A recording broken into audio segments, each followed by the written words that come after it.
Hello. So now we're going to do this problem here. Okay. Let's read it together. 76% of a number is the same as 20 less than 4 times the number. What is that number? Okay. So let us give this variable, this unknown number, a name. So let x be the unknown number. Okay.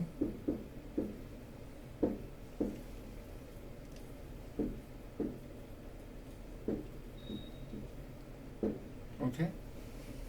76% of a number is the same as 20 less than 4 times a number. So now here I'm going to do something that we haven't done before. Okay. I want to find out what is 76% of this. Well, actually, no, we have done this before. Let me write it down here. So I'm going to recall an important fact for us. Okay. So 76% of a number. So if we look at our relationship for percentages, we know that the part divided by the whole is equal to the percent divided by 100. And we also know this fact, which we're going to use in a moment. So here, 76% of a number. Okay, so we list out what we are looking for. Part, whole, and percent. Okay. 76% of a number. Okay. So we know that x is our unknown number. 76% of that number, what will that be? So our whole will be x. And what we want to know is what will the part be. So let's put a question mark there. And the percent is 76. Okay. For the moment, let us assign the 76% of the number, 76% of the unknown. Let's assign that a different variable. Let's assign it the variable y. Okay. 76% of the unknown, which we call x, we're going to call it y. That way we can put it here. Okay. So now I can write this with a variable y. Okay. Now I can use my relationship over there, part over whole equals percent over 100, to organize these and to make an equation. So my part over my whole will equal to my percent divided by 100. Okay. Then, how do you call it? I know for my second relationship, if A over B equals C over D, then AD is equal to BC. Okay? So AD, so 100y, will equal to B times C, which will be 76x. Okay? Now I want to get the y by itself because the y is going to represent the 76% of our unknown x. So I'm going to divide both sides by 100.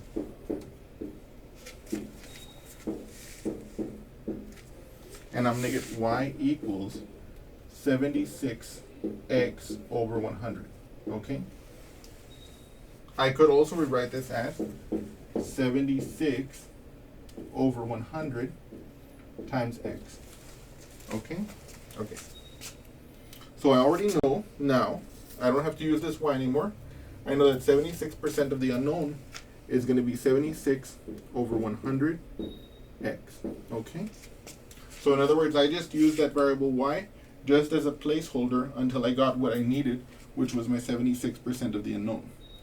Now at this exact moment, I'm also going to do something that we haven't, or I'm going to make something explicit that we haven't talked about, but that will help us in percentage problems. Okay. What I just saw here is that 76% of the unknown number x is equal to 76 over 100x.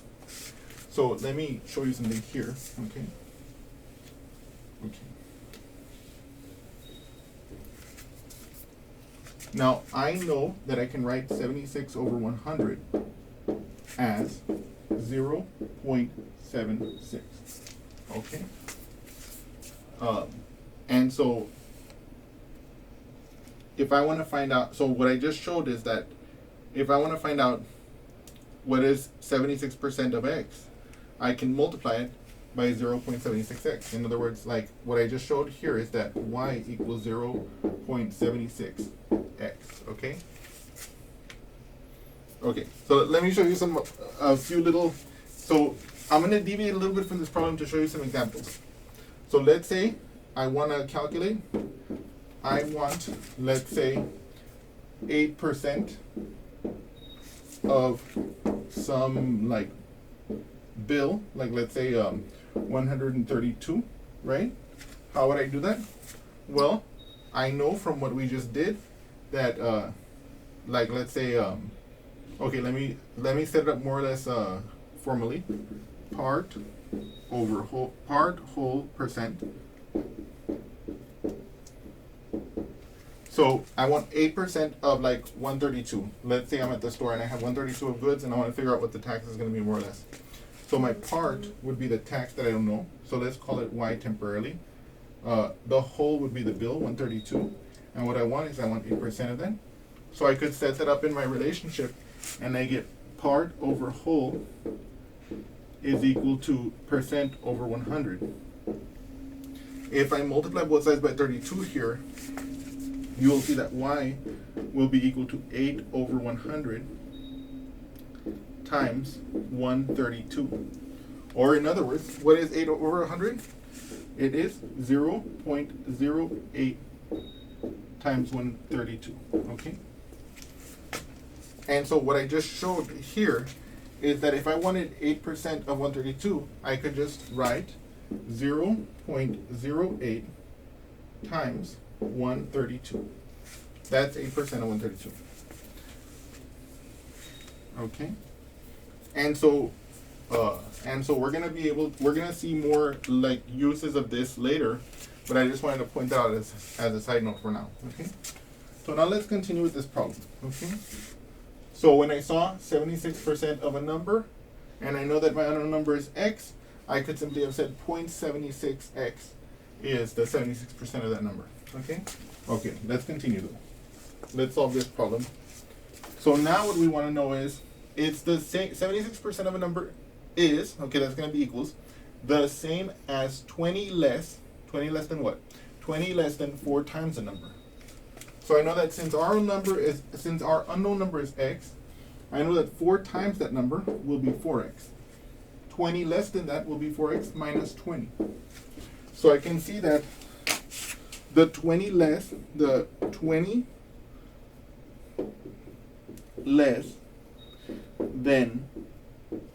4 times our number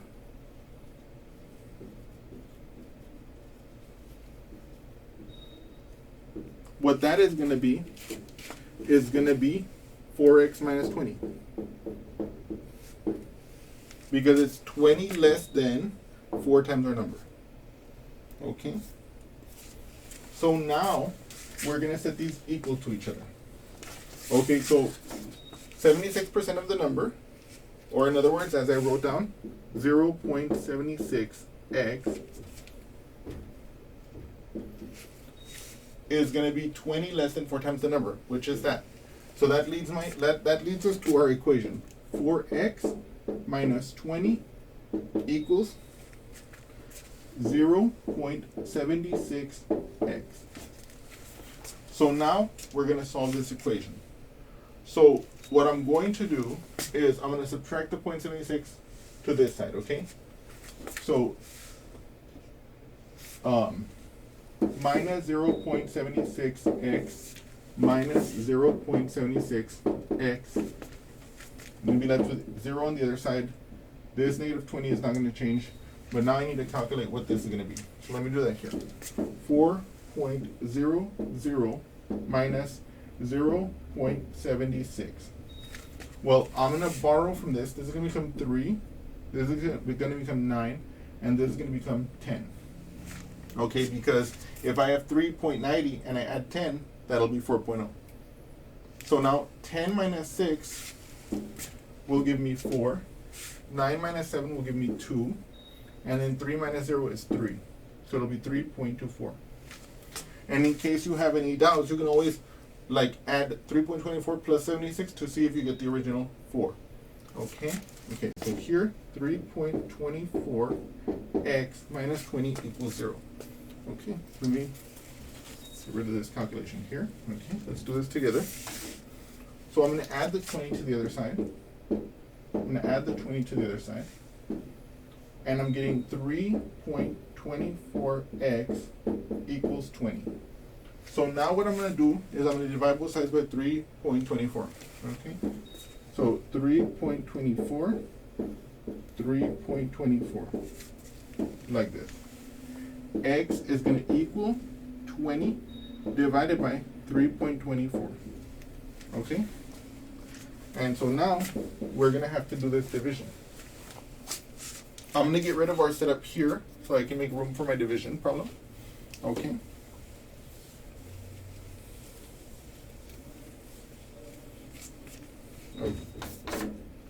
The first thing I'm going to do is I can see that this is two decimal places. I don't like that. So I'm going to multiply the bottom by 100 and the top by 100.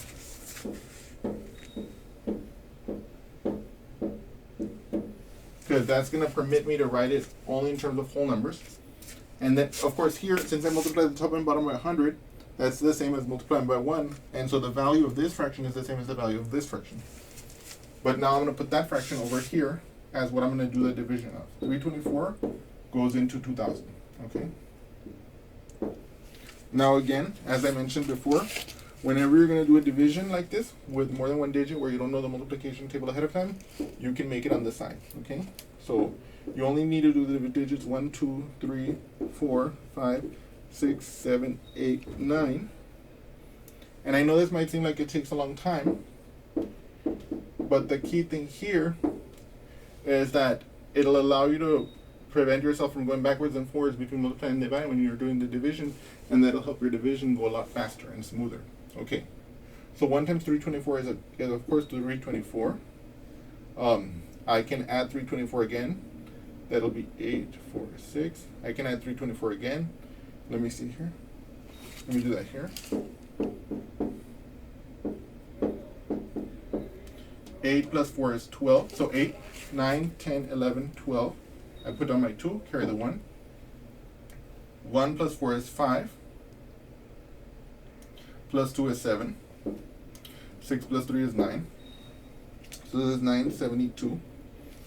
I add 324 again. 2 plus 4 is 6. 7 plus 2 is 9. 9 plus 3 is 12. 9, 10, 11, 12. Right? I add 324 again.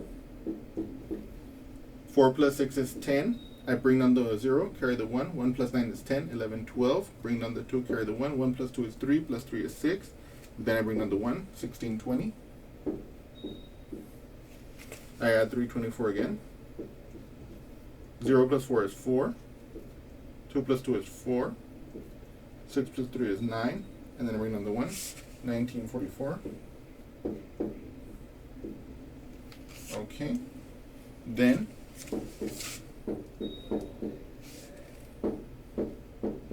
I add 4 plus 4 is 8. 4 plus 2 is 6. 9 plus 3 is 12. I bring down the 2, carry the 1. 1 plus 1 is 2. 2268. Then, this is getting a little bit ugly, so I'm going to just rewrite that.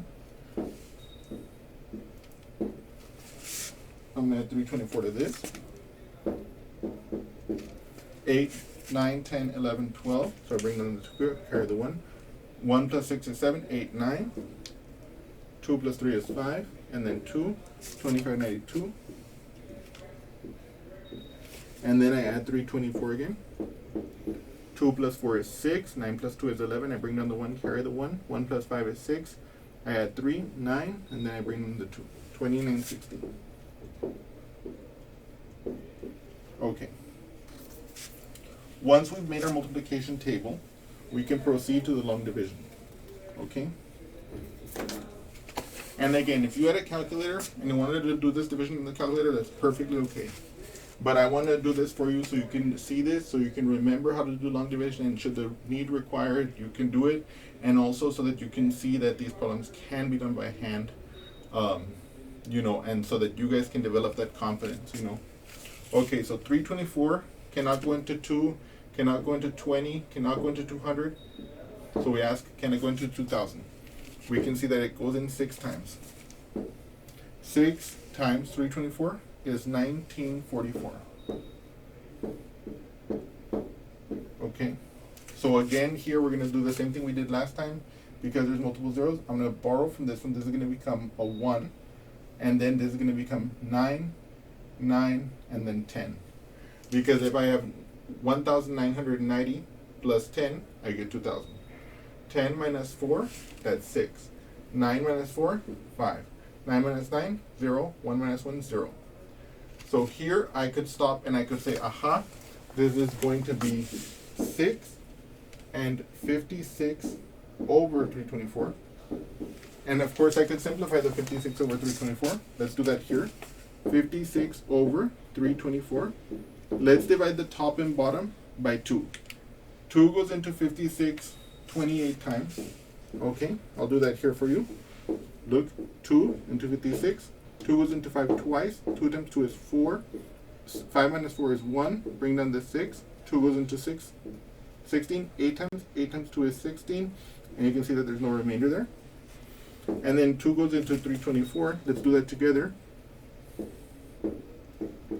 2 goes into 3 once. 1 times 2 is 2. 3 minus 2 is 1. I bring down my 2. 2 goes into 12 6 times. 6 times 2 is 12. 12 minus 12 is 0. And then I bring down this 4. 2 goes into 4 twice. So that's going to be 162. Okay. Then I'm going to simplify again. I can tell that they both have an even digit at the end. So they're both divisible by 2. Now 28, I can divide it by 2. That gives me 14. 162, I can divide it by 2. That's 81. But then from here, I can't go further. So now I can rewrite this fraction in lowest terms as 6 and 14 over 81. Okay, so if I wanted to answer this question as a fraction, or not as a fraction, but with the exact answer, 6 and 14 over 81. Now, if I wanted to get a decimal expansion, I can proceed from here. And in fact, let's do that together. Okay? I'm going to erase this calculation here because we don't need it anymore. Right? We know that the answer to our question is, what is that number?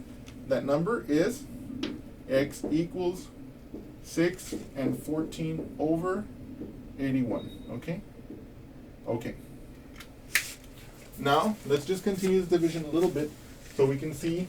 And by the way, I'm going to do the decimal expansion here also as a means of convincing you that having made this table, it'll make our lives a lot easier when we're doing the, let me rewrite this, 6 and 14 over 81. Okay, let me make this a little neater here.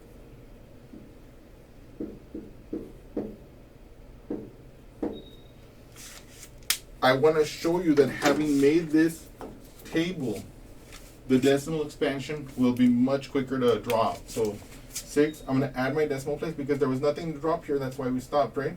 So I'm going to put my decimal place, then I'm going to add a 0. I bring it down, this becomes 560, okay? And I ask how many times does 324 go into 560? I can say it goes in 1 time, right? That's going to give us 324. And then I can do that here, 560 minus 324. 0 minus 4, I cannot do that. So this becomes a 5, and this becomes a 10. 10 minus 4 is 6. 5 minus 2 is 3. 5 minus 3 is 2. So I can see that this becomes 236. And then I can add a 0 and drop it. Right, we can only add a 0 and drop it once we've put the decimal place.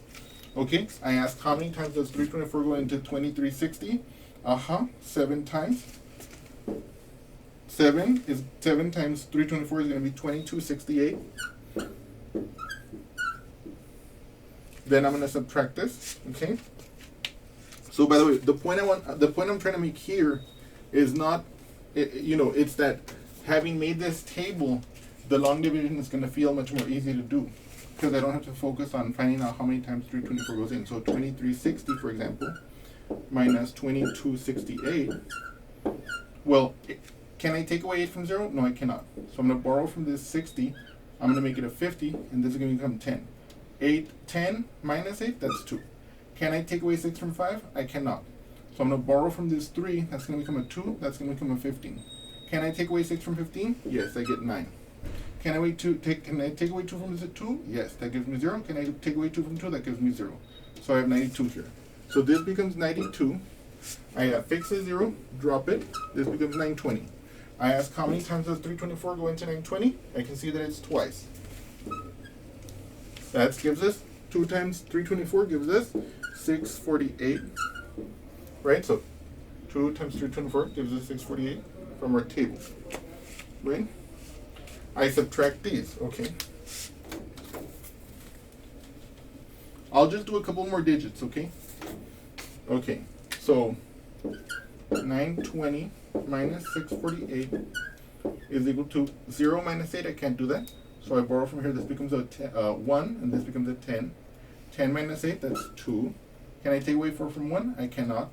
This becomes an 8. This becomes an 11. Can I take away 4 from 11? Yes, I can. That's going to be 7. Can I take away 6 from 8? That becomes 2. So this is 272. And then I affix a 0 and drop it. 2,720. How many times does 324 go into that? 8 times. Okay? And that gives me, and that 8 times 324 gives me 2592. And if I wanted to, I could keep on going, okay? And so what we can say here is that this is approximately that value, okay? I hope that you all have enjoyed this example, and I look forward to seeing you again soon.